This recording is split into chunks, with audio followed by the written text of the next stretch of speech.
That sound cool, guys? Does that sound cool to you? I figured this would be a good background for a movie like Guardians of the Galaxy. A very just I'd say it's an '80s movie, but I'm not sure what decade it actually is. I'm serious. I'm not that good with normal music, so I actually have no idea what the music of this movie is from. '70s, '60s? I don't freaking know. I mean, it's Hasselhoff, but that doesn't say anything. Uh, we're going to be talking just kind of casually for a bit, because I know some people like to see this to get a little bit of an impressions thing before we go into some significant details. I do have the fan on. That's partially for the sake of white noise, because there are people in this household who have not seen this movie, so I'm going to be trying to keep my voice down, and I'm trying to be keeping spoilers to a minimum. But, of course, this will be a Spoilers Everywhere stream, which I also forgot to update my stream. I am just the most professional guy in the world. I woke up about 20 minutes ago.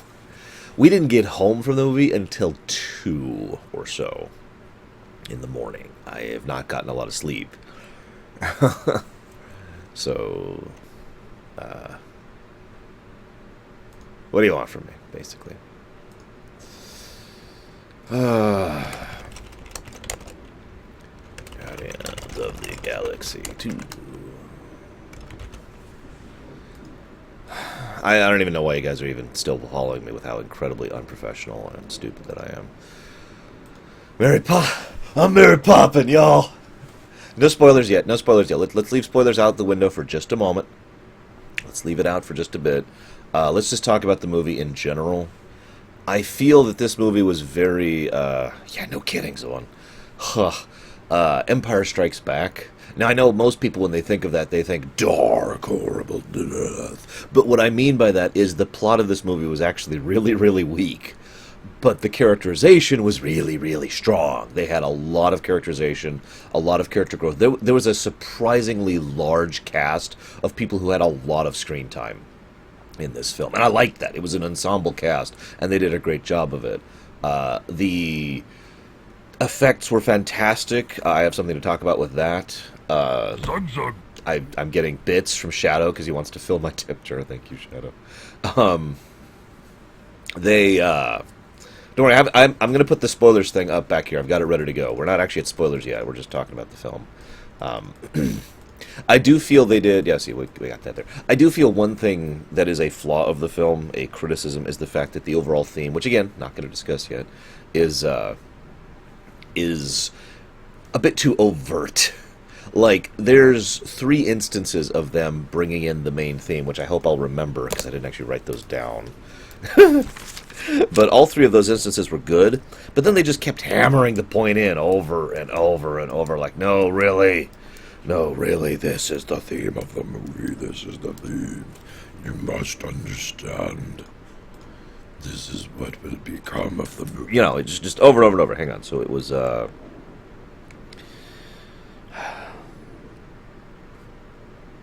that... Okay, I did remember, and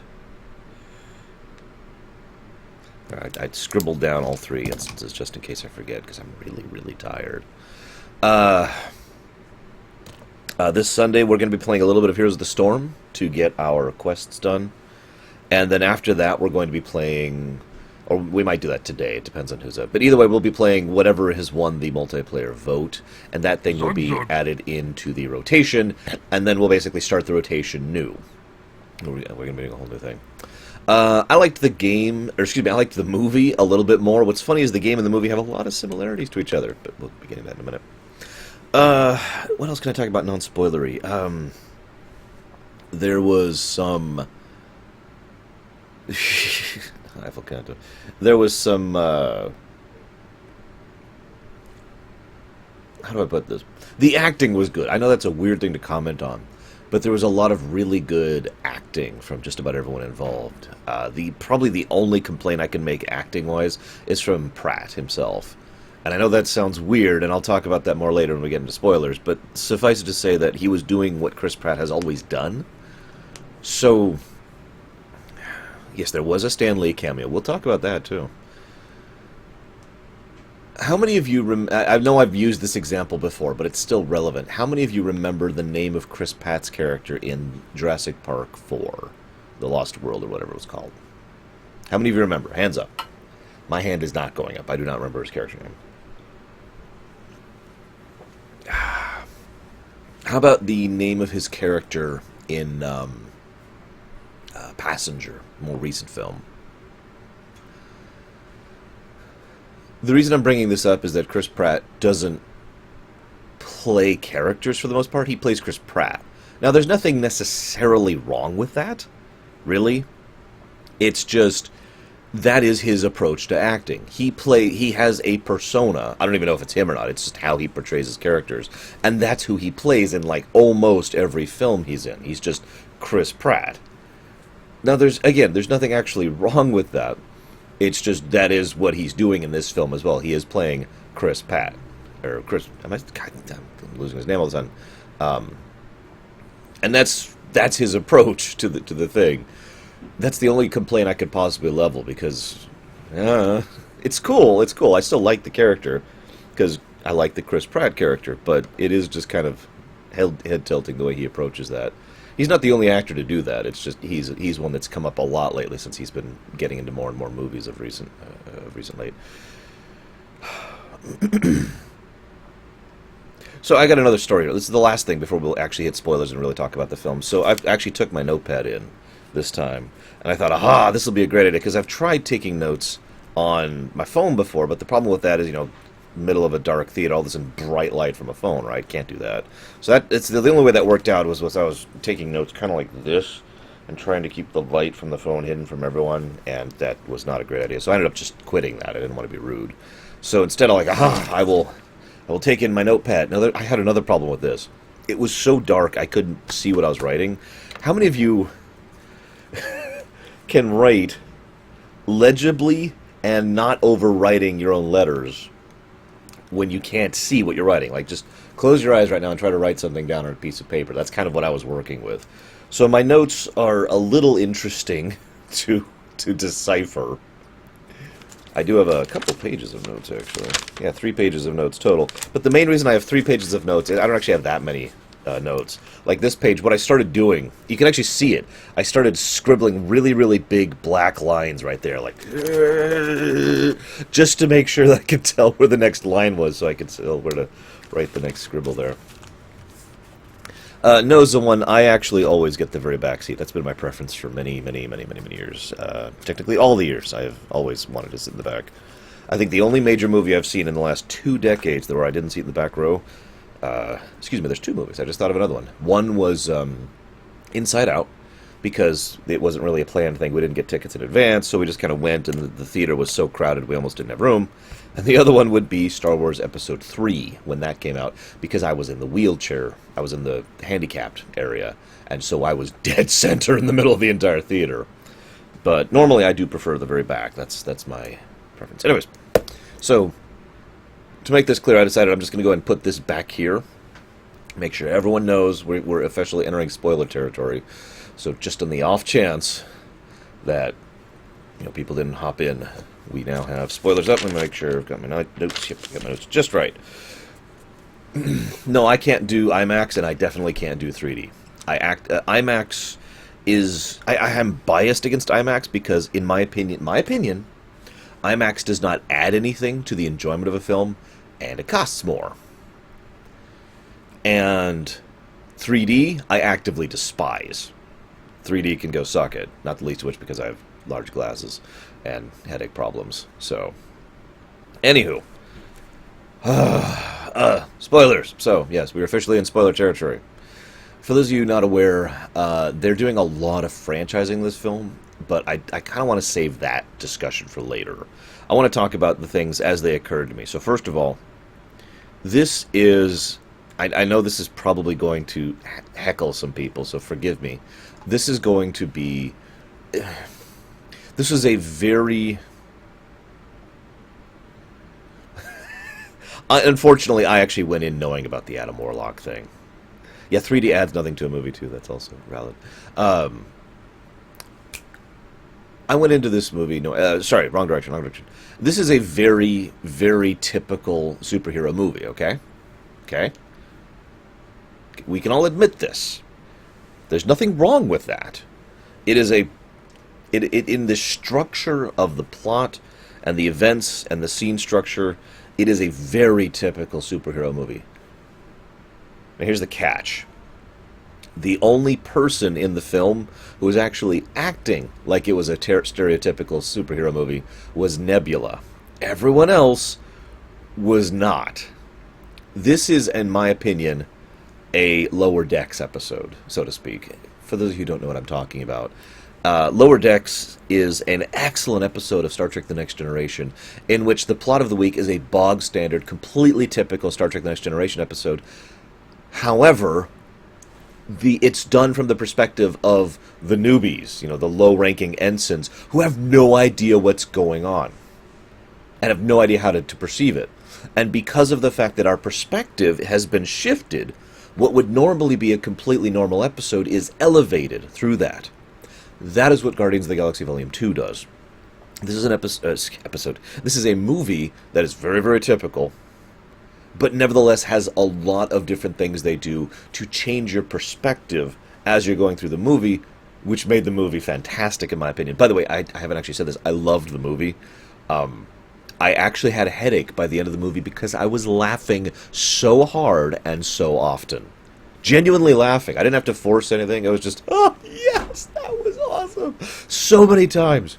So many times. I was just like, this was a ball. This was an absolute ball. And it's clear that the people involved in the movie just threw themselves into it. And it shows. It shows at every pore.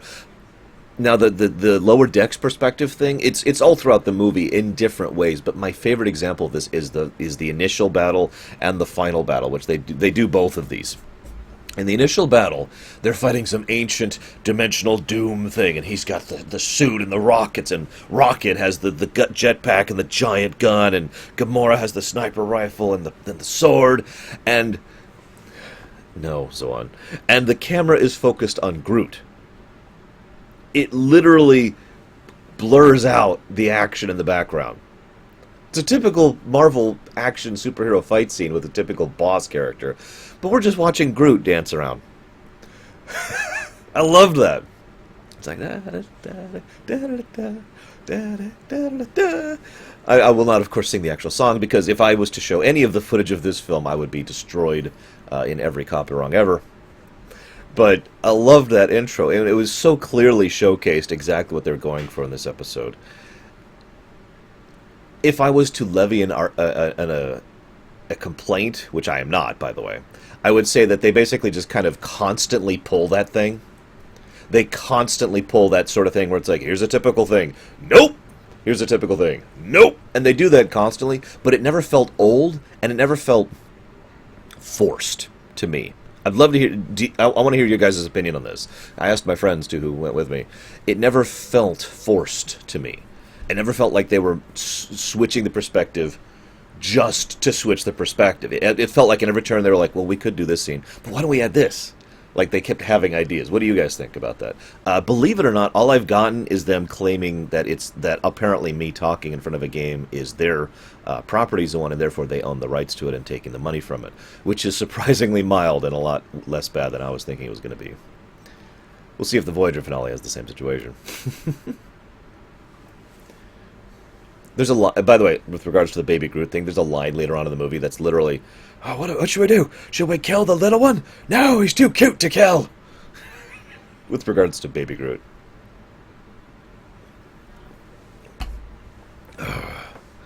Tell them that the one who ensured their victory is Taserface. Sorry.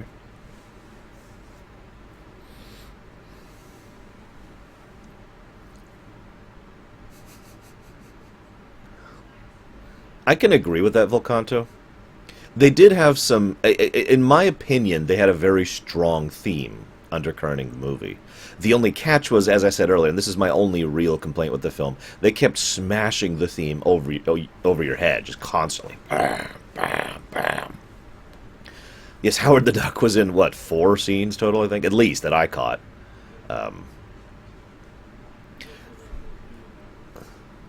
I loved the Drax scenes, personally. I can't think of any Drax scene that didn't make me go, yes! Even the one where he wasn't humorous. But I'll talk about it. Let's move ourselves forward. Actually, my very next note says Drax sincere. The sincerity of Drax's performance is phenomenal. The actor deserves a medal for being able to portray that completely unashamed, completely bald-faced. Yeah, no, I'm, you know, there. I can't even pick out a single Drax scene. They're just all gold for me. Yes, they are probably after us because Raccoon stole the batteries. What? I mean, no, he did not steal the batteries. That is not a thing that happened. Nails the part. Absolutely nails it. I guess since we're talking about Drax, if I may, one of the things I love is about this. Who just said it? Someone compared this to Mass Effect 2. And apparently it scrolled off my screen. There was a great scene where, yes, I did notice Jeff Goldblum as the master, or not the mastermind, the chess match. I can't think of what his name. Anyways, we were looking for it the whole movie because I was actually told it was going to be in there. Yes, the trash panda scene was in the movie. Manus, look out! God, I'm losing my train of thought. Sorry, I'm so tired. Almost every single one of Drax's... It was you, Darkstar, thank you. Almost every single one of Drax's scenes was just humorous. As was pointed out, Drax doesn't actually have any character growth, like Darkrai just mentioned, because he had his character growth. He has completed his character arc. He did that in the first film. Now he is well characterized, but has almost no character growth, no character arcs. It's not necessarily a bad thing. But the scene that really caught me for Drax is there's this fantastic scene where he is sitting there and he's watching the fountains, and Mantis is sitting right next to him. Caffeine headaches, no.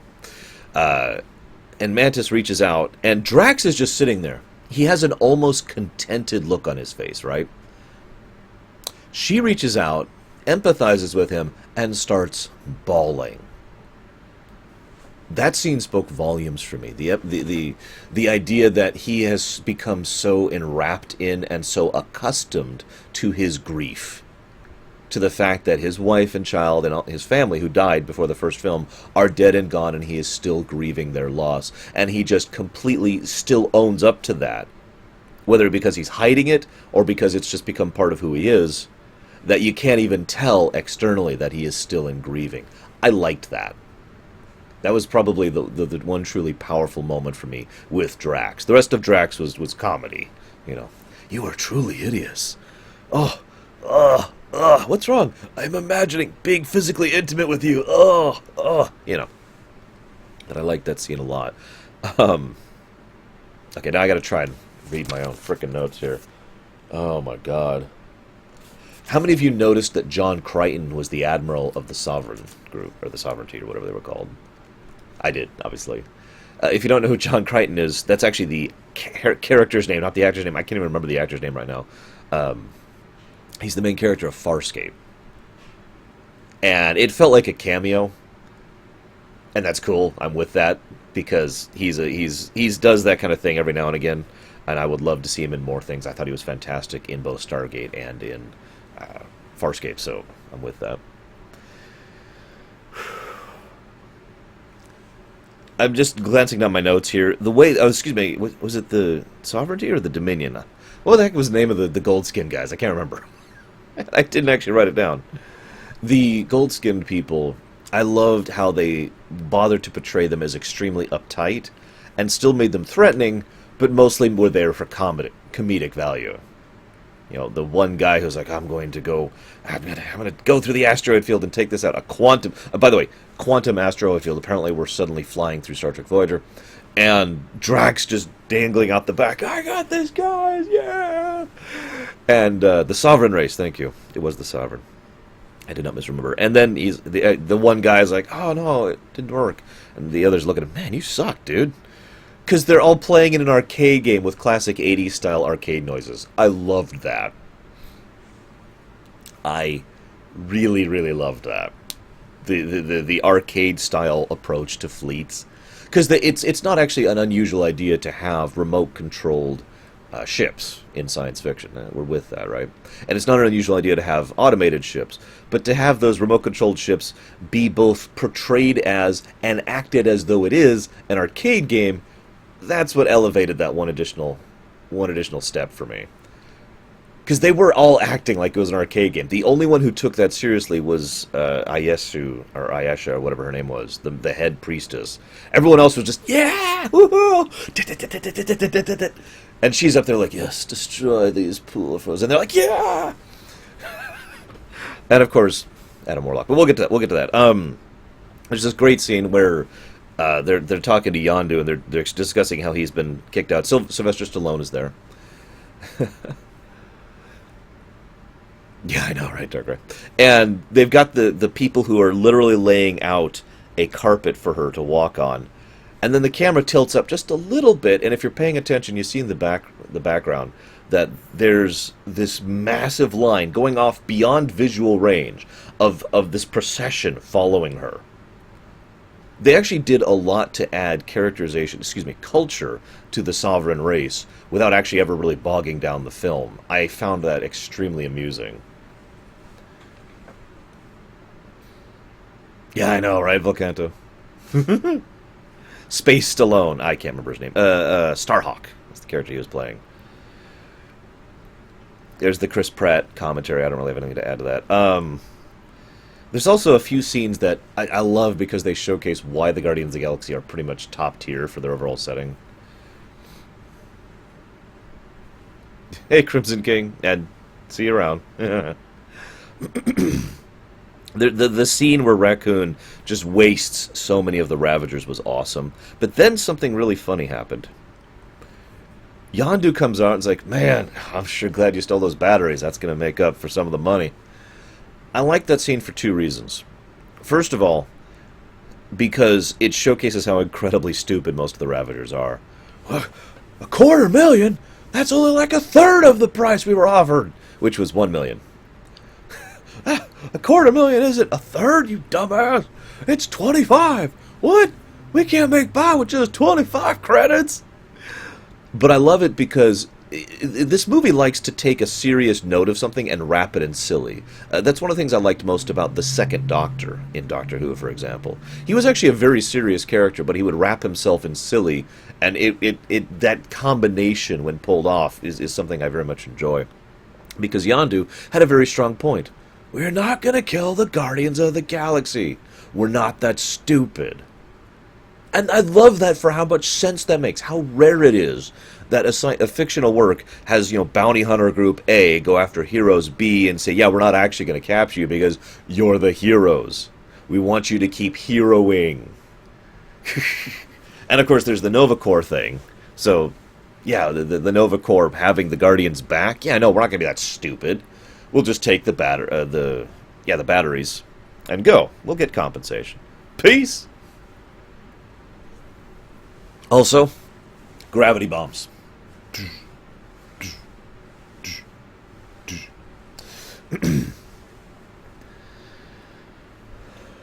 I like how Chris Pratt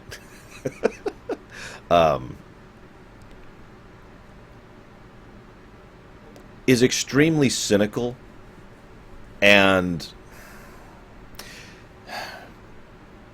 I mentioned earlier that Chris Pratt is playing Chris Pratt, right?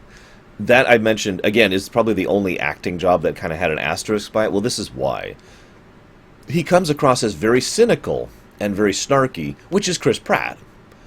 But then they wanted to... Oh, of course, Volcanto. I mean, he did, let's be honest. He was his daddy. But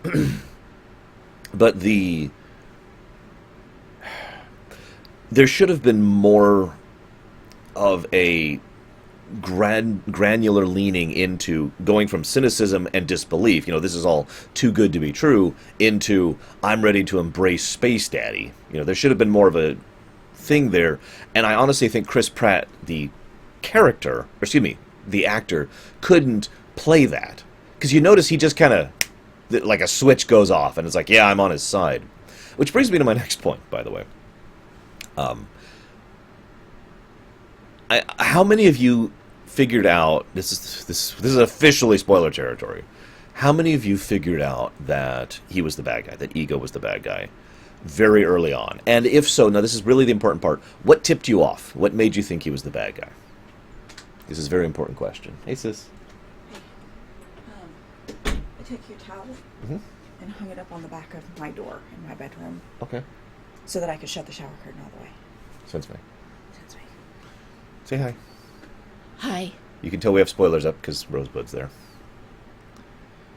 The rosebud is my head. Yes, you are now Rosebud. Congratulations. I like what you're doing with your hair again. I just got out of the shower. But it still looks good. It won't stay like Sure, this. show him. I did. Here, look again, guys. Oh, you can't quite tell because the green screen is kind of sort of covering part of it. There. I actually knew a little bit about Ego walking into the film. I actually leaned over to Third, who was sitting next to me, and said, "Do you know who the Celestials are in the comics?" And he was like, "No." There's more than one? Yeah. And he was like, "Ugh," and I'm like, "Okay," and that's all I said. Because they were really strongly hinting in the movie that he was the only one. They were, but if you notice, he said twice, only twice, that there were other Celestials. But he said he was the only one. The only one who wanted to do his plan. No. Yeah. He said, for the first time in my millions of years of existence, I am not alone. Mm-hmm. Exactly. Because shunned. Ah! I hadn't thought of it that way. Anyways, okay, so Titans. Hang on, let's look. What's up with the very annoying sparklies? Well, I figured here. Okay, fine. We'll go back to a normal space background. No. Sparklies. Oh, that's money that people have donated to my tip jar. Okay, you can put the other background back. Well, I gotta go find it. Where is it? Now we're just in space, guys. Sorry, we're in boring space because Sis decided. No, I didn't like the money. I don't like your... Yeah, those. See? Money just got donated. This is part of the new affiliate thing. Okay. Although that's not a lot of money, to be honest, but it's still... That is what it is. Excuse me. Okay, so what do we got here? Darkrai said... JJ said immediately. Darkrai said when he was hiding something. Luxia, unfortunately, had it spoiled that he was a villain. Geludo said we had no other real main bad guy yet. Well, we kind of had the Sovereign people, the Sovereign race. Yeah, they're getting ready to be the next main bad guy. Adam That's still not the bad guy. Adam Warlock. Sorry. That was who that was at the end, by the way. Adam Warlock. Or did Kaz tell you about that? I don't know anything about it. He's a dude who was made, and he's awesome. Any questions? He's getting ready to be a bad guy, though. I'm not sure, actually. I'm not sure where they're going. Yes, I am an affiliate now, Gus. Otherwise, I wouldn't be able to get bits. Super Wait, Great what? Father. What? You wouldn't be able to get what? Bits. What are bits? Those things. That's money. Oh, you're pointing on camera. 1 bit is 1 cent. So, you know, that people can look at ads. You know you can and fix take your bits. camera so that it doesn't auto-reverse like that. Yeah, I can. The Celestials in the comics are pretty different. Who knows who Apocalypse is in the Marvel comic verse? Because the Celestials are basically the reason why Apocalypse is Apocalypse, ultimately, in the comics. Just to give you an idea of that. Anyways. Such a douchebag that they meant Apocalypse go crazy? Well, it depends on which iteration, but basically Apocalypse said, hey, I'll make a deal with you guys. And Celestial said, yeah, sure, we're cool with that. You seem like a decent folk. Here's all our technology. And then he became Apocalypse. Any questions? I thought he was magic. No. Ensabanur, the first mutant, his only actual mutant power, aside from looking a little bit freakish, was strength and long life. That was it. So he's a Wolverine. Basically, yeah. But then he got a lot of technology, and then his powers became whatever he felt like. Because tech. What? That's not how they portrayed it. I know it isn't. I'm talking about the comics, guys, to make this clear, not the film. I actually like the film portrayal a little bit better, to be honest with you. Because he's magic. Well, also because it makes sense. Like, his power was stealing other people's powers. And that makes perfect sense, actually, to me. Copying. He didn't steal them. He didn't make them powerless. Well, you're right, but he would replace them. He would kill the person and become them, stealing their power in the process. Who did he kill? Well, we only see him kill the one guy, the guy with the regeneration abilities. He was going to do it to Xavier, too, if you remember. No, he wanted Xavier to join him. Yep, and then when he didn't, he put them on the slab and was going to replace him. Oh, okay. Yes, Celestials are why Galactus is a good guy, which I'm not sure I like or agree with. I would say Ego overall was actually a pretty good villain, as far as the MCU specifically, not the Ego from the comics who's a Dorcas. He was... What do you think of him as a villain? I liked him because he was completely not evil, in my opinion. Go ahead, sorry. Yeah, he was not evil. He was worse. I agree with that, too. He really was like, life is meaningless, so I have to give life meaning. I have to do this. There has to be some purpose. He kept talking about that. He was so purposeless in his own life, and then he found his purpose. His purpose was to be everyone. And I like that. I also liked the fact, if I can move on real quick, this is much further down on my list, but... which means he'll circle back around to it when he gets there. Probably. I like the fact that he was very alone. I'm not going to say anything else about that because I want to talk about that later, but I really liked the fact that in a movie that's all about family, the one guy who had nobody was the brain. Oh, speaking of which, I love how they portrayed him, too. Because, I don't just mean Kurt Russell, although Kurt Russell nailed the role, in my opinion. He was just the brain. I liked that. Like, I am some kind of god. No, you're a brain. I am this immense planet. No, you're not the planet. You're the brain. He was always the brain. He just happened to slowly build up this. I wanted to use the term armor, but that doesn't feel quite accurate because you don't control armor Casing? personally. Yeah, it's this shell thing, this mech suit. You do control armor. He slowly made up this mech suit around him. You know, ha ha. Well, in fairness, Volcanto, he's not actually a demigod anymore. They got rid of that. Who's not a demigod? Chris Pratt, Star-Lord. He was a demigod? Yeah. In the comics? Well, no, in the movie. When was he a demigod in the movie? Up until when he killed his father. He just didn't know it. Yeah. Well, that's just kind of dumb. But now, he's a person. If you don't you understand, if you do this, you'll become just like everyone else. And his response is, what's so wrong with that? Yeah. That's what I always thought I was. Yeah, it's how I've been going this whole time.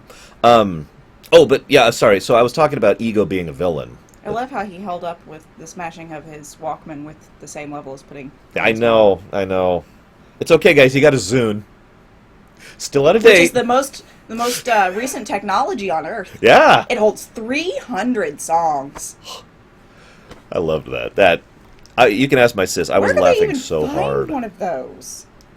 Actually, I have a theory about that because I'm pretty sure I could be wrong about this, but I'm pretty sure Chris, at least in one of the Iron Man movies, they had a Microsoft whatchamacallit, funding.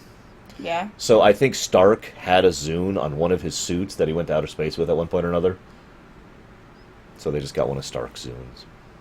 That would also explain the choice of songs that was on it, because Stark listens to the exact same type of music. You gotta throw a ball. I did really like the fact that they were playing catch with an energy ball. That was great. There was one scene where I started laughing. Well, if you think about it, it wasn't an scene? Energy ball so much as it was a part of his dad. Yeah, which is Because even... everything that was the planet and that he could control was a part of his father. Yeah, it was pretty... gross. It was creepy. Yeah. It was very creepy. Because I'm, like, ripping out... Imagine if Brother and I were to, like, if I was to siphon off blood from out of his skin and make a ball with it, and we were to play catch with that. Yeah. That's the kind of thing Madness would do. Madness doesn't have blood. I know. So you'd have a bunch of glass shards in a ball. That wouldn't hurt you. Wouldn't hurt. You'd be like, squishy, squishy. They would just randomly hold ball shape and squish, and then boing. anytime you're throwing, it'd be like one of those expandy balls. Anytime you throw it, it goes yeah. shards everywhere, and then wait, I'm about ready to crash into a person. And then it would shrink back into a ball. Yeah. I've never seen The Room, thank God. Yes, my sister practices blood magic very regularly. It's okay, she's cool. I don't have my glasses on. I can't read what any of the things that they're saying. Zawan is asking if you are practicing blood magic. No, I'm saying that's what the Star-Lord was doing, basically. Ah. His dad didn't have blood. His dad had energy stuff. In fact, all of those little tendrils that you see toward the end of the movie, they're going out and stabbing people, are his dad's electrical nerve impulses, or the equivalent of his blood. I have to admit, by the way, this episode is I keep calling it an episode. Excuse me. This movie is a fantastic example of why tropes are not necessarily bad, or cliches are not necessarily bad. There were a lot of cliches in this film. I don't know if you noticed that. Like, for example, we need some way to escape the planet. Hey, look, these pillars just happen to be going up to the surface. Sweet! There's no reason for it. It's just there so they can escape. Or, there's an earlier one. There's a lot of convenience things. Oh, yeah. The entire point of the character of Mantis. What is the purpose in her existence as a character? To insert cliches. Bingo! And also for Drax to be funny with. Isn't that inserting cliches? Well, you know, I don't know. She's so hideous. I mean, oh, you are very beautiful. Inside. God, you are hideous. Look at her. Look at her. She is... Why would anyone... It's okay, though. That is a good thing.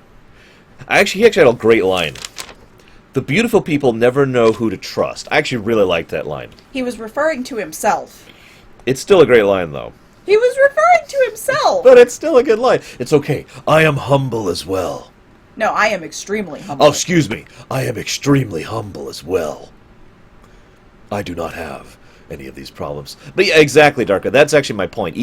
Mantis's purpose in existence was to be able to subdue ego until they were ready for the fight. That was pretty much her reason for being there, also for inserting cliches. Because they can't have two major fights going on at the same time. Although, I mentioned earlier, they'd had the intro fight where it's all focusing on Groot, which I loved. They actually did that again as a bookend towards the end. It's like, oh my god, the Sovereign Race is here, and we're fighting this epic space battle, and we're... yeah, and we're focusing on Groot and Rocket, and they're saying, okay, now tell me what I just told you. Uh-huh. I am Groot. Uh-huh. I am Groot. Okay. I am Groot. No, not that one! And then there's this wonderful scene where we hear the audio of the epic space battle that would be the finale of any other film, and is the finale of this film. We just hear it on the comm as Star-Lord is flying around like, hey, do you have any tape? Drax, do you have any tape?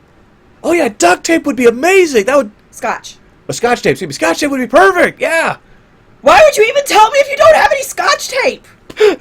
I loved that. And then it cuts back. And it cuts back, and Groot's picked up the thing, and he's just running down. And we're all gonna die. It's like, okay, do I hit that? There used to be in the thing. There was a thing where it said that can't be good. That can't be. Yeah, you're right. There was. They cut it out. This time he just said, "We're all gonna die." Yeah, I kind of liked that can't be good. I wish they'd left it that way. Yeah. Shrug editing, but I do love how they bookended that by having the big climactic final battle. I am Groot. Mostly be off camera. I am Groot. It's the lower decks thing Groot. again. No! That's the button that's going to kill us all! Why do you even have that? I'm just gonna get some tape. Hey, Star-Lord! Or Quill, or whatever I call you. Do you have any tape? Anyways. Do you have any tape? Do you have any tape? No. Hold on, I'll go ask. Ah! More bits!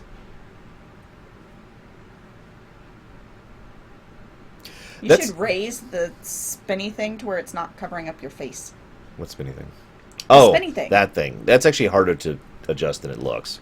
The reason that's there, I mean, I might be able to do that, but it would take some finagling, basically. Why do you even need the little spinny thing?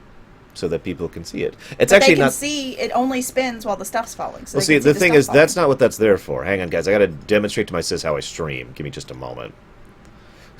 Because what that's really there for is for donations, which would look like this.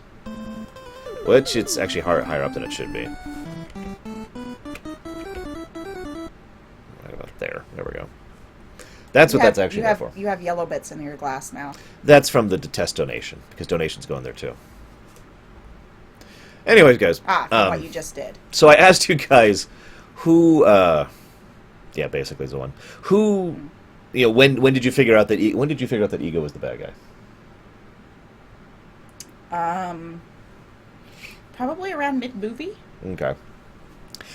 I feel really stupid because The first scene where Mantis was like, "I have something I need to tell you." Yeah, that was the first definitive. No, really, something's up here. Typical movie style kind of a thing. Yeah. See you around, Shadow Machine. It's over top of your face. It is possible to fix it. It will just take significant time and effort. Why? Because Can't what I'm you going to just move have it like to you did the other thing? No, because then that will move the other thing. It's the same window. That's the problem. Oh. I will have to somehow, and I think I have a theory on how to duplicate the windows and then several of them. No more bits, so on.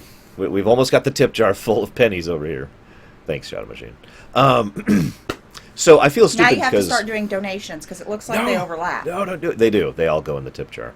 And there's a copper coin, a silver coin, and a gold coin for how much it is. Almost everyone I've talked to has said that they figured out very early that Ego was the bad guy. And for various reasons. You guys gave your own reasons, too. Would you like to know my reasoning? I think I overthink things sometimes. Because I noticed that every time Chris Pratt's Star-Lord directly asked him a question, he would stay in the same lane of the question, but not actually answer it directly. And he kept doing that over and over and over again. He would never actually answer anything directly. And he kept doing that. You notice that? Hmm. And it was actually quite well written and surprisingly subtle. He would stay on topic. He wouldn't just completely derail, what happened to blah blah blah. Oh, do you see the sports games? No, he would still be talking about blah blah blah. He would just shift direction in the conversation and shift the focus over here instead. Oh, I loved your mother, and well, what happened to this? Oh, she knew all these amazing things. He would stay on topic, but subtly shift his way over and not actually answer it directly. It was very well done, very well acted, and very well written. There were a couple of times where he asked flat questions that he did just flat evade. Yes, he did do that. I did what I had to do. Yeah. Why didn't you come back? Mm-hmm. I have to come back to the planet because if I don't, my body will wither and die. That's actually not true. That was a falsehood. Because all of those plants that he seeded on all of those planets were a part of his body and they did not wither and die. So that was a flat out lie. Although, that's pretty true. It was a flat out lie. Yep. But I love that. That's how I figured it out. The other one. That's how I figured out he was a villain. The other one was when he said, "Why didn't you come back?" Mm. What's funny is he actually answers that question honestly later. I came back 3 times. I knew if I came back a 4th, I would never leave her, so I put a tumor in her brain. Yeah. I know that sounds horrible. It nearly killed me to put a tumor in her brain, as I believe. Oh my God! Yeah. At which point, he starts getting shot. Star-Lord becomes human again. Yeah, I loved that. I love the fact that Star-Lord was just completely buying into it. Yeah. Oh, you killed my mother. Oh, you are so dead. I mean, I'm shrinking it, but that was the sequence of events. I'm so with this. This is what I've always wanted. I've always wanted to have a dad. I've always wanted... Oh, you...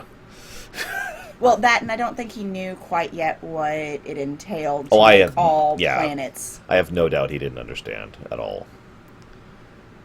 That is a good question, Darkstar. I don't know. Oh, by the way, I also have to say that the scene with the many hundreds, if not thousands of corpses in the roots of the planet was pretty damn horrifying. I got the feeling that his son wasn't born yet when he put the tumor in her brain. Possible. I mean, he was really young when she died, as we saw in the first film. Yeah, he was, like 4 or 5? Mm-hmm. Oh, excuse me. There was one other thing he did that was kind of subtle.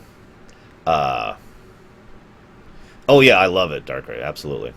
And the tumor would have been a part of him as well if he put it in her brain. So he could have just remotely, just like he did when he triggered the expansion, he could have just remotely triggered, it would have been inert, and then he would have remotely triggered it to to grow until his son was at an age where he thought that he would be able to be transported. Yeah. There are flaws in this film. We're not pretending there are not. Sorry, one other thing about Ego. I wrote this down on the second page here. The other thing that tipped me off was he was so excited about very specific things. He wasn't excited to see his son. You notice that? He was just like, hey, I'm your dad. Yep, let's go. Come on, back to the planet. And then his son demonstrated the spark. And then he got excited. Then he got excited. All of a sudden he was just like, yeah! Oh my God! Cut to corny scene. Yeah, and then it cut to the hand-tossing scene. And I like that they do that so we don't think about it too much. You know, it's misdirect. It's actually really good misdirection. It's like, okay, you know, why is he so excited about this moment? Oh, no, they're just playing catch. That's why he's excited. Also, I got to say, the Groot Metal Gear Solid section was amazing. Huh? Okay, you got to find my prototype. It's a Mohawk, right? You got to get it. It didn't say Mohawk. Yeah, I know, but I'm saying that so people know what I'm talking about. I need you to go get it. Okay. He comes back with, no, that's my underwear. Okay, goes to bring something else. No, why did you, no. That's somebody's eye. That's a desk. And then they finally come back, and it's the one member of the crew who decides to mutiny a second time because he didn't mean to mutiny the first time. Yeah. Also, I like that they gave that guy some actual characterization rather than being guy number 6. Yeah. And he will apparently, that's another bit of the franchising, he will apparently be continuing in the future, by the way. He will be a character in future movies or whatever.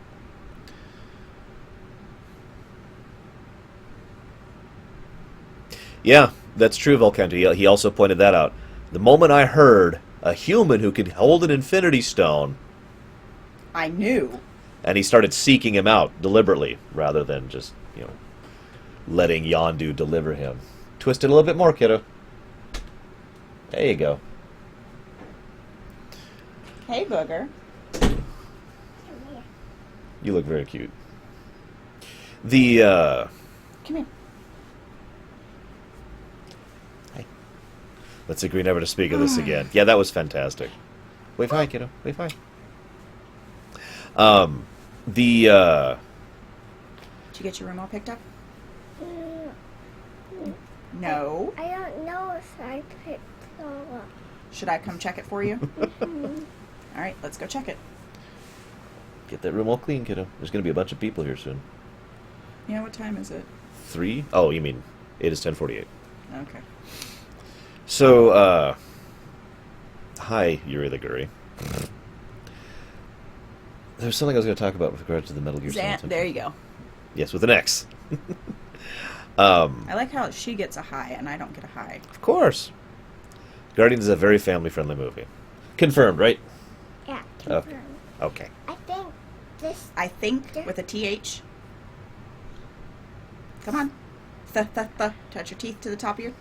Yeah, you can do it. Touch your tongue to the top of your teeth. Hey, Preacher. Did you like the film?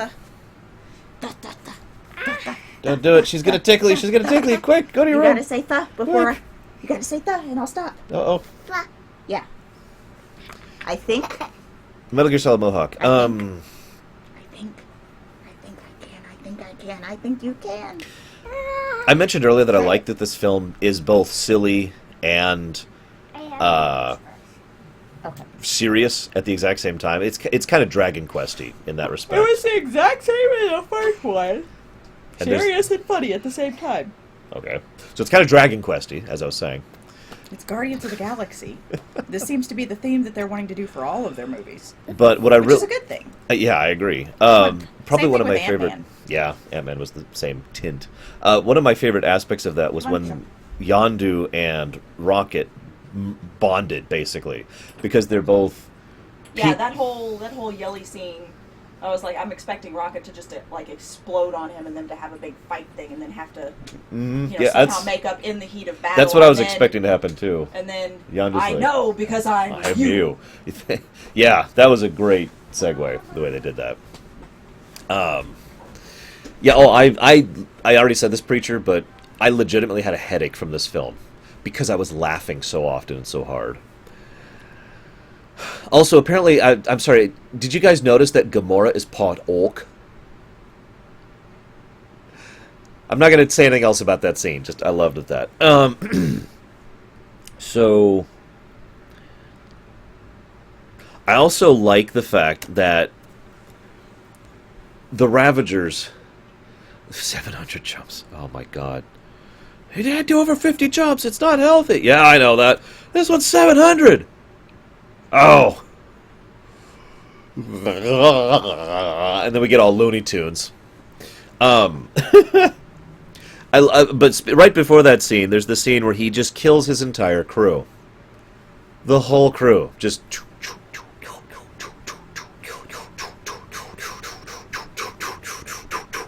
For anybody who ever wondered how incredibly dangerous Yondu can be, there you go. The moment he had access to his tool, he won. The only reason he ever got defeated at all was because of the fact that there was someone behind him shooting him unawares, Nebula, in this case. Oh, by the way, I mentioned earlier that Nebula was the only one playing this as if it was a completely bog-standard superhero film. Nowhere is that more apparent than the second-in-command, whose name I can't remember, forgive me, the mutiny guy, says, "Alright, so, what are you going to do with your share of the money?" "I am going to go and I'm going to hunt down Thanos and I'm going to give this long, serious monologuing speech about the pain and misery and suffering of my everyday life, and then I'm going to kill him, and then I'm going to have the true vengeance and satisfaction." Turns. Well, I was thinking like a necklace, maybe? Maybe like pretty bauble or something, you know? Get a pretty hat so the other girls go, "Oh, it's a pretty hat," you know? Nope, okay. Yeah, so, okay. No, I did not, Zorn. There was a... Let me move forward.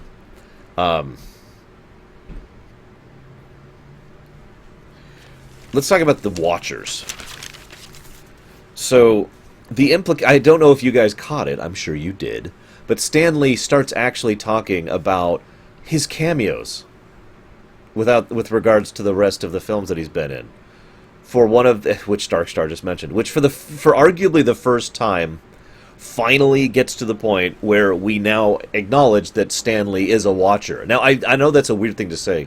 For those of you not aware, fans have had a fan theory for years that Stan Lee is the same character in all of his cameos, and that he is portraying one of the Watchers. For those of you not aware, the Watchers were characters that Stan Lee tried to push for all the way back in the day, that other people, I forget names, forgive me, but other people were saying, no, the Watchers are stupid. Nobody's ever going to like a character like that, and Stan Lee's like, no, come on, let's actually push the Watchers. And so now Stan Lee is basically a Watcher. There's a nice symmetry to that. I imagine he'd be amused.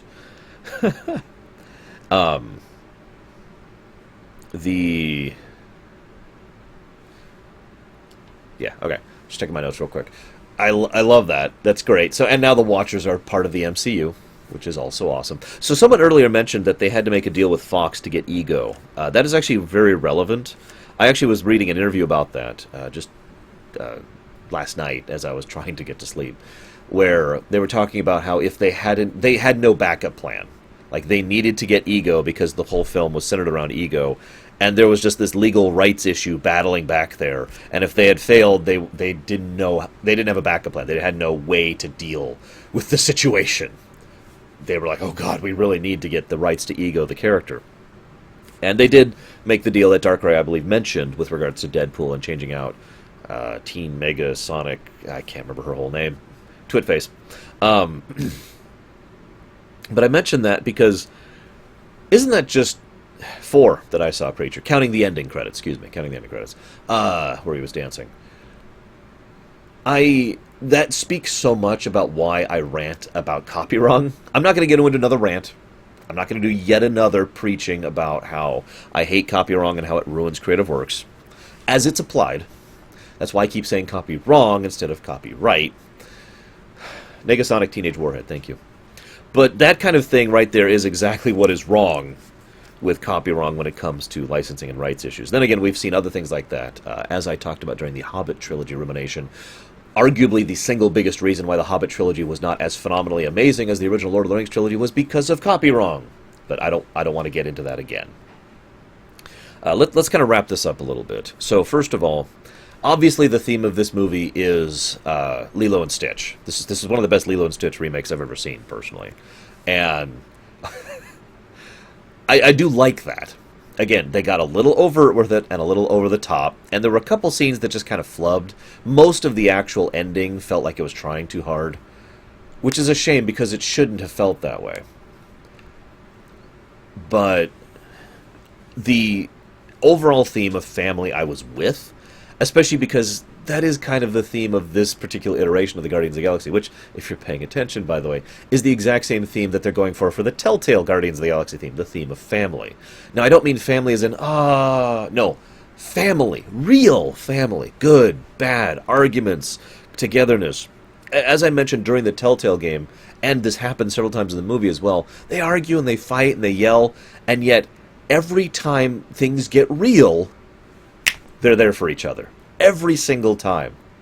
There's even this phenomenal bit, I hope you noticed it, it's a surprisingly subtle tidbit, where, they have just gotten the ship, they've just killed all the Ravagers, Yondu has just been a badass, and they're sitting down, it's like, alright, where are we going? And listen to Rocket, just try to picture Rocket's voice, as he says, we're going to Ego. And he just, nope, we're going there right now. And the tone of severity and the sincerity in his words is just, bam, we're going to go get we're going to save my friends. And then in a bit, he's like, okay, no, I don't care about them. I just want to lord it over them because I'm a professional asshole. And then Yondu calls him out on it. Loved that bit, though. There's a lot of... It's surprising how obvious they got with the family theme, considering how subtle they were also doing it. There are several scenes, like the one I just mentioned, where they are extremely subtle about presenting the family dichotomy, I have 3 occasions, if I could talk about this, about the family theme that I really loved. There's this wonderful, wonderful bit. I'm not going to say these in order, but just I want to talk about them in the relevance. So,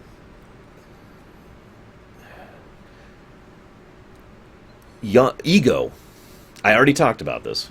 Hang on, Darkstar. I'm actually building up to that scene. Ego is alone. I've actually talked about this before, and yes, I did notice the parallel to Final Fantasy VI.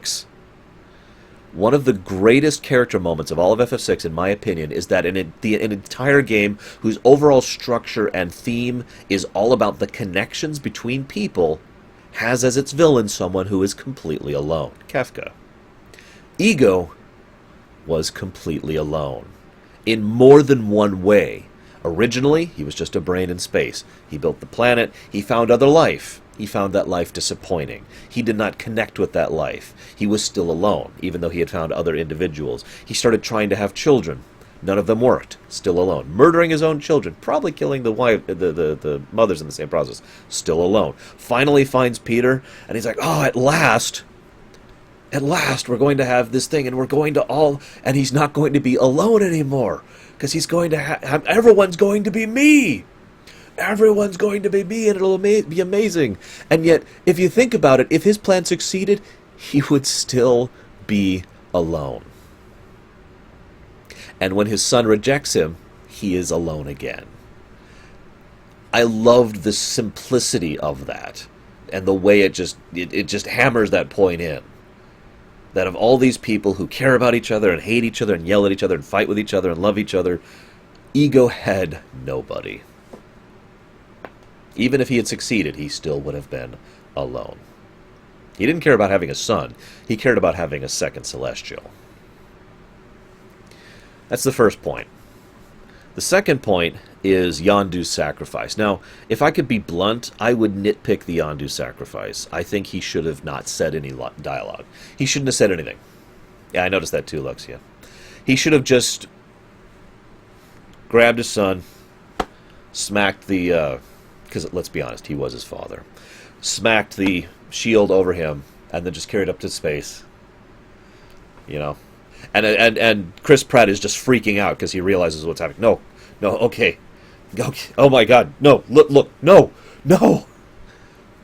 In my opinion, the only flaw in that scene is that Yondu's dialogue kind of ruined it, because it's like saying the obvious. It didn't need to be stated. We all knew that Yondu was his father, or his daddy, as he puts it. We all know that Yondu was the actual person who cared about him and loved him and was his family. And him sacrificing his life for him was, in my opinion, honestly powerful. I am not ashamed to admit that I actually cried at that scene. I really did. That was strong stuff.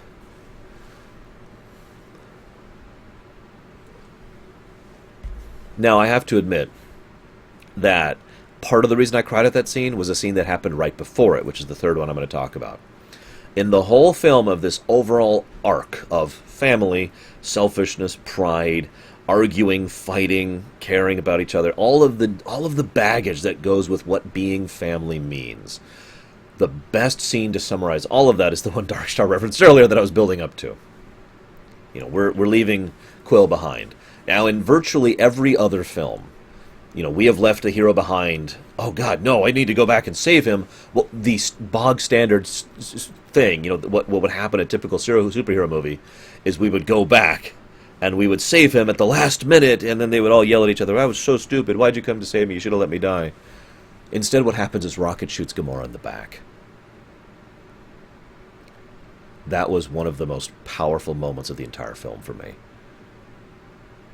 And you listen to Rocket's voice as he just says, I'm sorry. I've already lost one friend today. I'm not losing two. Damn.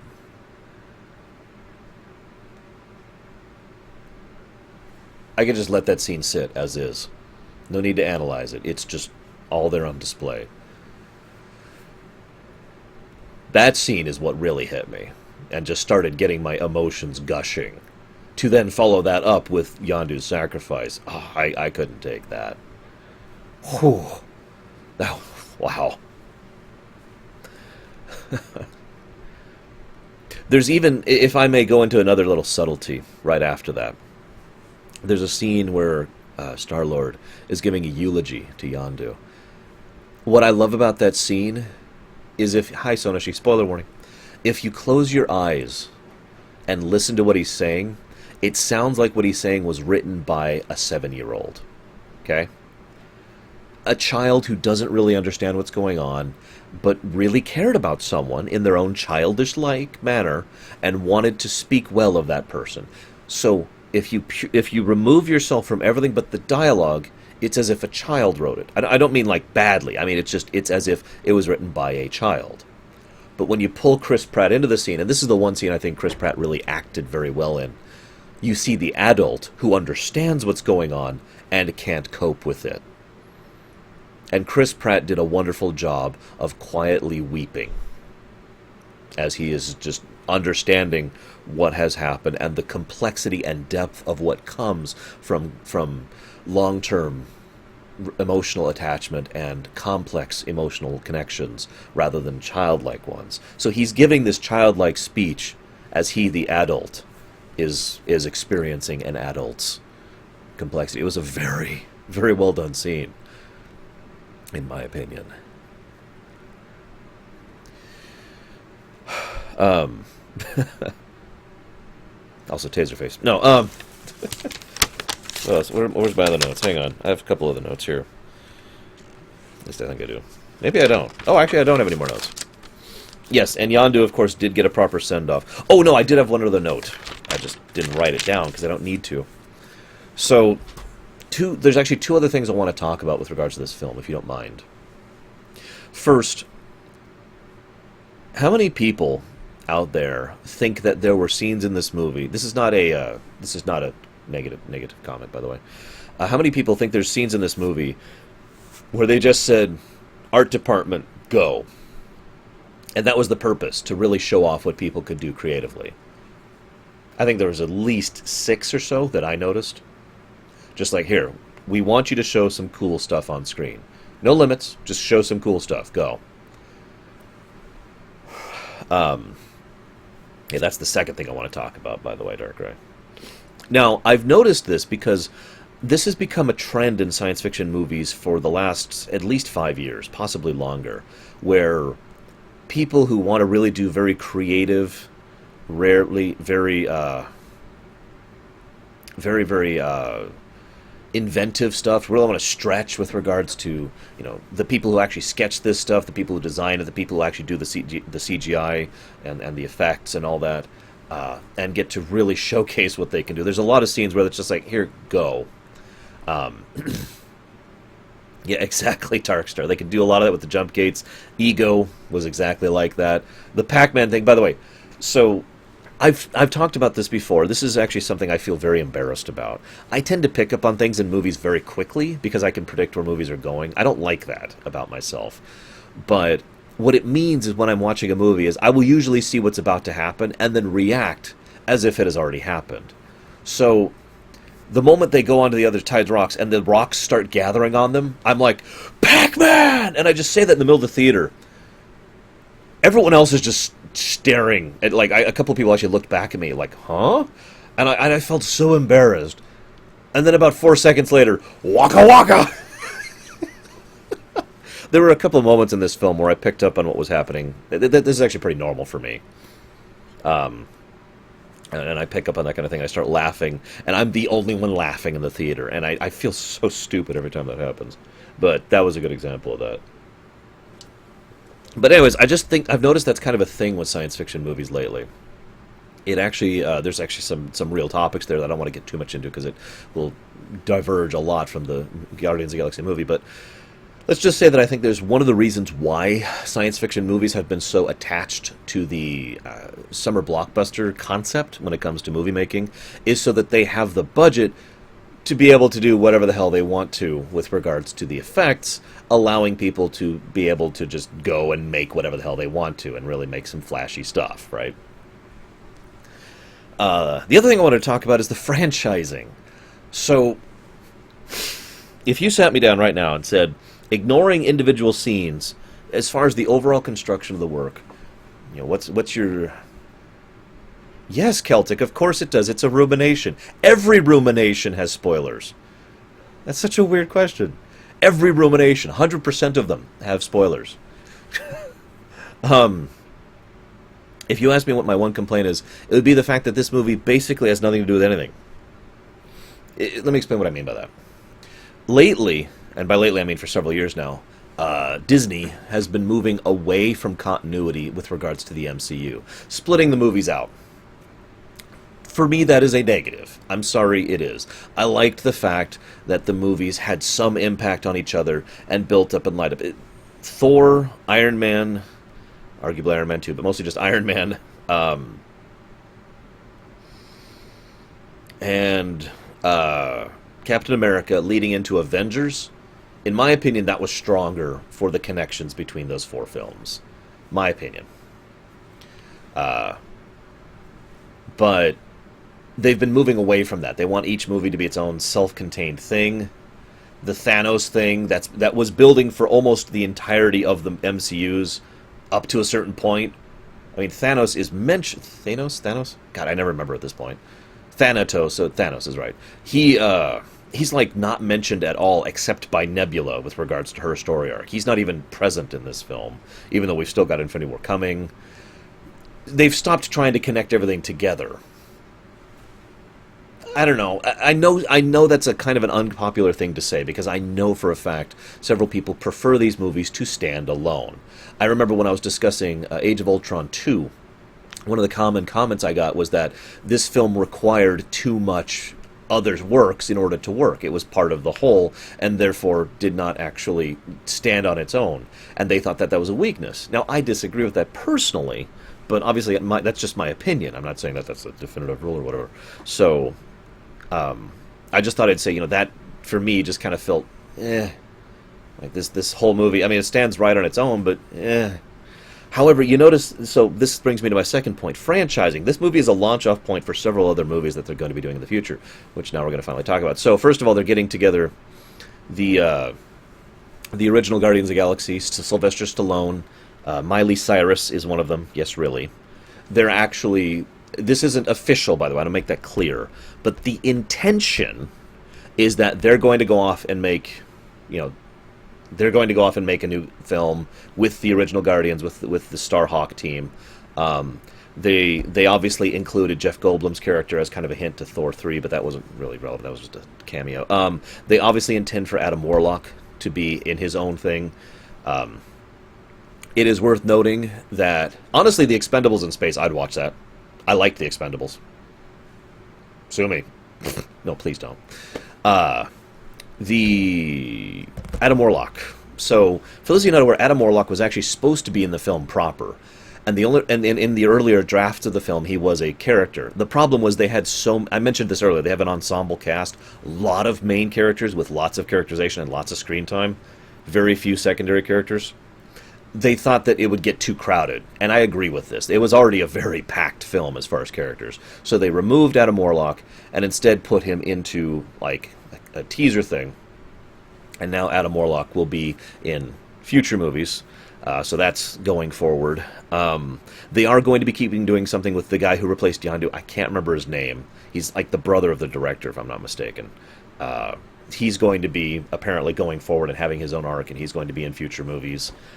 What else did they do? They had a lot of mid-credits and end-credit scenes in this film. And a lot of it was setting up the future. I'm trying to remember all of them. There were quite a few. Also, this is for any of you comic book geeks out there. Technically, do you think we're actually seeing Howard the Duck, or are we seeing his clone guy? his alternate dimension fake evil clone. Because he was in this film several times too.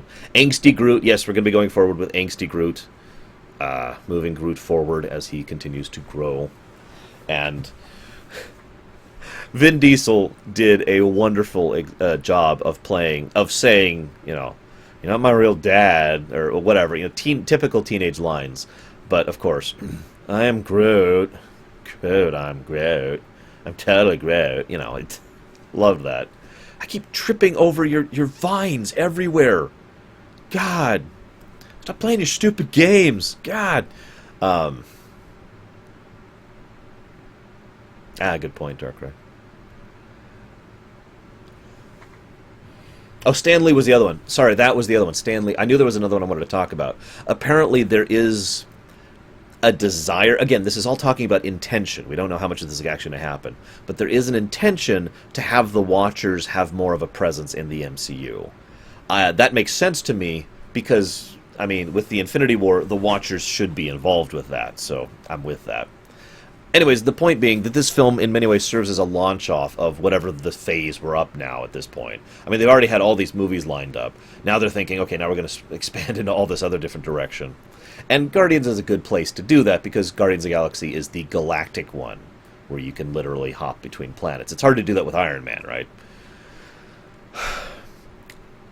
I want your honest opinion, though. I've already heard... I already talked about the Ravager Coalition with Stallone as Starhawk.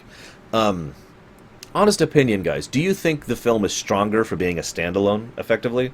Or do you think it would have been stronger if it had connected with the previous films? If it was part of the overall tapestry?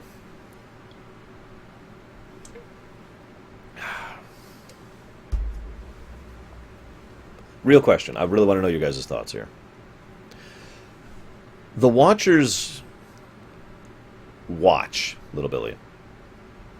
They usually don't intervene. I don't know what they're going to do with the MCU situation, actually, Little Billy. I really don't. I don't know how they're going to portray them. They've interpreted a lot of characters for the MCU, and I like that. See, I can't quite agree with you on that, Darkrai. Even though I just talked about them using this as a launch point for several other aspects of the franchise, it still felt like this movie... You could just watch this movie, having never... If the rest of the MCU never existed, and it wouldn't change anything. And, of course, supposedly they are going to be part of the Infinity War. So...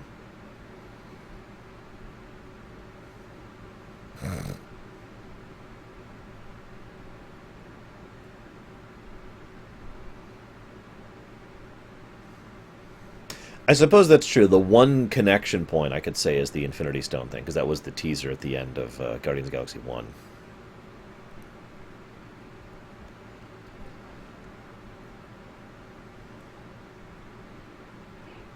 I was actually expecting more references in the jump scene than we actually got. They already had several, but I was expecting more than we got. Hug time. Hug time. Do you have an adorable hat? Oh my god, you do have an adorable hat! That is called a derby hat, little one. Well, no. It's not? No, this is just a hat. This isn't a derby hat, But guys. it will be her derby hat. I have been completely Google wrong. derby hat. I'll look it up in a minute. No, seriously, Google derby hat, because the stream is all European viewers. They won't know what a derby hat is either. It's true. Y'all are European, right? Actually, I know a lot of you on right now are, in fact, European. Go to That is images. totally a derby hat. Go to images. That is totally a derby hat. Okay, now we're seeing several different things. Yes. Derby hats are large brimmed and have many decorations on them. That is just a sun hat. Because it has no decorations. I'm going to ask you this question, too. Do you think that they should continue the connectivity between movies thing as one overall arc, or should try to make each movie stand alone? Both. Okay, now assume you have to pick one, because that's what they're doing, and they've already said they're doing. Then I think they should be interconnected. Okay. They've gone too far into the interconnected thing to stop now. Congratulations, Sonic Guy, excuse me. Yes, Ohio is in Europe. I've been to Ohio. A lot of your viewers are European and would likely not know what the Kentucky Derby is. Actually, I'm still kind of twisting their arms to go see Pirates with me. I'm actually excited to see What are Pirates you 5. twisting my arm for? I've wanted to see Pirates. I like the Pirates Not series. her arm. She's Kazra cool. hasn't seen Yeah, he doesn't. the fourth movie. He's not engaged, and Third doesn't care. I could have bought tickets last night, but they were all like, Well, I don't want to "Eh." buy tickets ahead of time. That's one of those, it's like, I don't need to see it. I don't need to see it in the VIP section where it costs $20 a ticket. And, yeah. I am excited for Wonder Woman. And we don't have to go see movies with all five of us. I don't like to go movies Four of us. alone. Would you be going alone if I was with you? I hope not. Okay, then. If we two are the only ones that show interest, then... We should totally go see Pirates 5. Okay. There we go. Settled. Let me buy tickets. real However, quick. I'm not No. going to be... I'm not going... You saw what happened this time. You bought the Yeah, tickets I for know. this movie, and Hey, 2 days later, I found out I had to work all day that I day, too. know. In my defense, if you remember, the Thursday tickets were selling out when I asked you, remember? Yes. I thought the Friday tickets were going to sell out, too. They didn't. We actually had some empty seats in the theater. Whatever. I was presuming they would also sell out, and that's why I was kind of in a hurry. Oh, by the way, we are definitely buying tickets early for Star Wars for the same reason. That's the only one we really need to do that on. Yeah. So. No, the rest of them, we can just be like, hey, it's out this week, what day is good? Yeah. And plan the week before. Yar. Anyways, now I'm going to buy tickets for all the movies for the rest of the year. Let's see here. Wait. Hang on. No, I mean, I'm just going to be cool with it.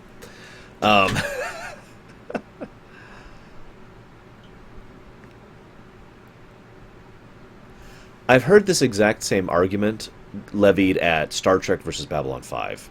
I wonder if Lurker's on right now.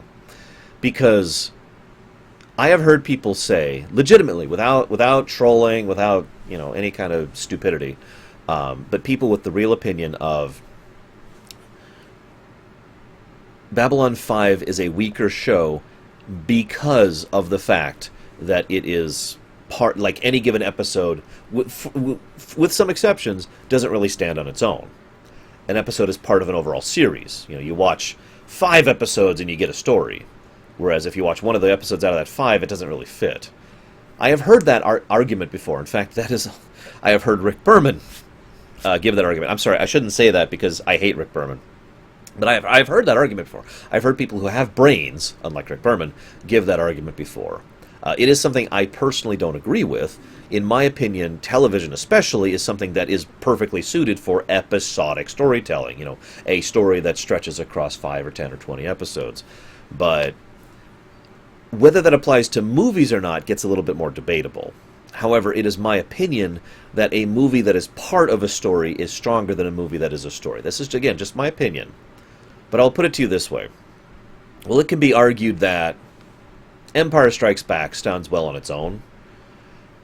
I don't think many people would say that Empire Strikes Back should not have been a part of the Star Wars trilogy. I'm sure there are some people who say that, but you get my point, right? Back to the Future 2. I'm going to just pick the middle of all of these. The Two Towers, you know. I'm trying to think of other good examples here of movies that were part of arcs, and in my opinion, were stronger for it.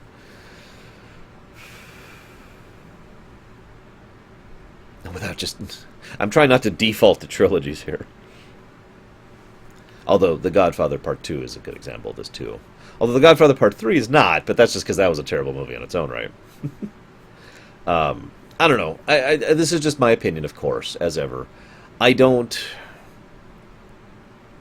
As much as I get that it is an opinion of wanting a movie to stand on its own, I don't understand it. Like, I get that that's an opinion. I get that people have it. Several people in chat have said that just now. I don't understand that mentality at all, for me. I really don't. I can't even begin to understand that. It doesn't make sense to me that every movie should exist on its own right. I'm not saying every movie should be contiguous either. That would be the opposite extreme. And you guys know me, I don't like extremes.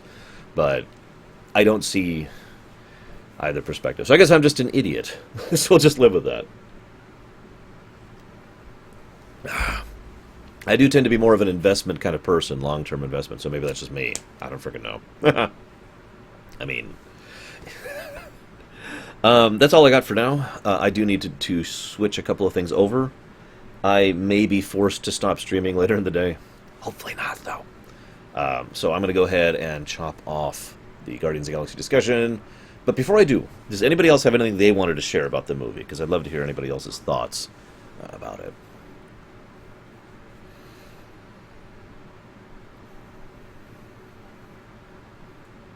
Fair enough, Ski Panola. That's a good point.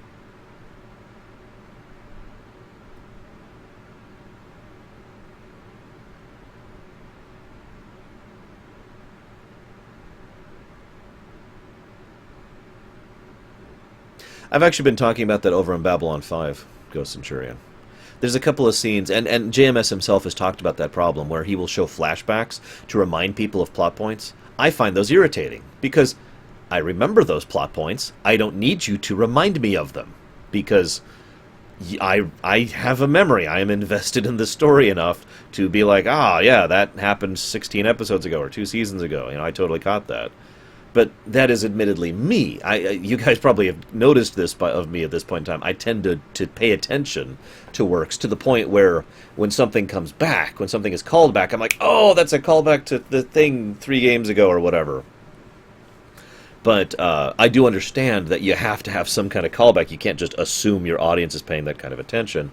And JMS himself has flat out admitted he hates the flashback format as much as I do, but it's what he's got, you know. You have to have something to remind the audience of what was happening. Sucks, but there it is. The only way in which you could just automatically assume your audience knows what's going on and not try to cater is if you don't have to worry about money.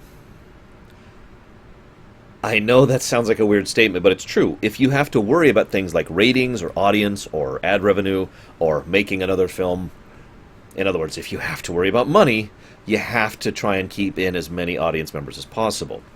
If you were solely focused on creating creative work and didn't care about, you know, the fact that some people wouldn't pick up on it, then you could go ahead and not include flashbacks or not include callbacks so that people can just pay attention, and the people who do pay attention will be rewarded for it, as opposed to trying to ensure that everyone is keeping up to date on events. It sounds really elitist, but that's not actually how I mean it. My point is that I understand why you have to have some kind of callback thing if you're going to have a contiguous story, because you need to keep as many people in as possible, and some people just aren't going to be paying that much attention.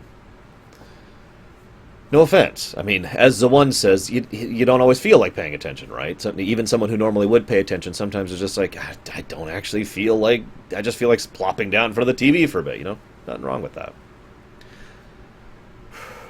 Hey, Aethel. An MCU Howard the Duck movie. The problem with that is it would be rated X.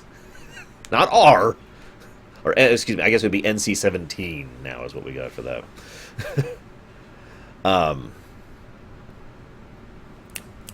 So, real quick, actually, I just wanted... Last thing. For real, last thing. Uh,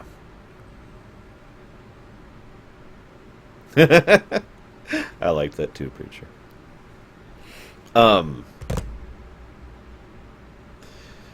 So we had what did we showcase in ours? We had Wonder Woman, which I'm excited about. Pirates 5, which I am excited about. I liked Pirates 4. Sue me. Don't sue me. I liked all three Pirates movies. Four Pirates movies, excuse me, actually. So I'm excited about Pirates 5. What else did they showcase? Some weird Valerian, City of 1,000 Worlds or whatever, which I'm not even remotely interested in. Not even the tiniest bit curious about that one. You guys can go and watch that and tell me if it's any good. My mother will probably watch that as well. What else? We had Dunkirk. I'm very torn on Dunkirk. Oh, yep, JJ got there too. Because Dunkirk looks like it'll be an amazing movie. I'm just not sure that I can see it. It's because it looks really, really, really horrifying. As it should be, by the way. It's frickin' Dunkirk. I didn't see Spider-Man. They did showcase Thor, but I'm already sold on Thor. Transformers. So I have to admit, I actually want to see the new Transformers film. Not in theaters, but I do actually want to see it. I know that's a weird thing. I've had like a really weird opinion of the Transformers films thus far. I thought the first film was blech. I thought the second film had good elements and otherwise was garbage.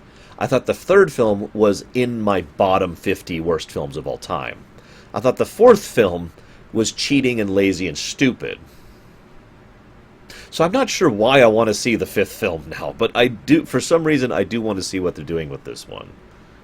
Maybe it's because I want... It's the same mentality I had going into Mass Effect Andromeda. I hate to bash Mass Effect Andromeda again. I went into Mass Effect Andromeda thinking, God, I can't wait for this to be a great game. It's going to be a good game. It's going to be amazing. I can't wait. And it wasn't, in my opinion. No, my opinion of Andromeda's actually gone down. So maybe that's it. I want there to finally be a good Transformers movie. Finally! Please! Please be a good Transformers movie. But nobody wants to see it with me in the theaters, and I don't blame them. So I'm probably going to have to wait on that one. We should go to the DeKalb County one where tickets are like $4, so if it's bad, we don't feel bad. It's true, we could do. Do you want to see Transformers 5 then? I haven't seen the one before it. It's... Yeah, careful. It's slanted. Yeah. Transformers 4 is boring and stupid. Yeah. It's still part of the continuum, and I thought last I saw Optimus Prime was dead. Oh no, that was Primus Optimum. That's in the second film where he dies. He actually comes back in the second film too. Yes. And then in the third film... No. Yeah. I don't remember that. I do. I don't. Oh, sorry, there's a sled in Rosebud. Sorry, guys. Spoilers.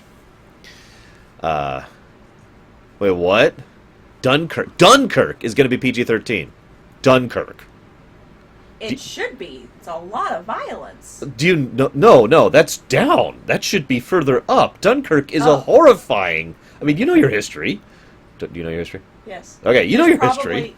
Now, to get higher ratings on that now, you have to have, like, language and stuff. So it's PG-13 due to suspense and blood and stuff. Whatever. Take the mic for a second. Yeah, sure. Wait.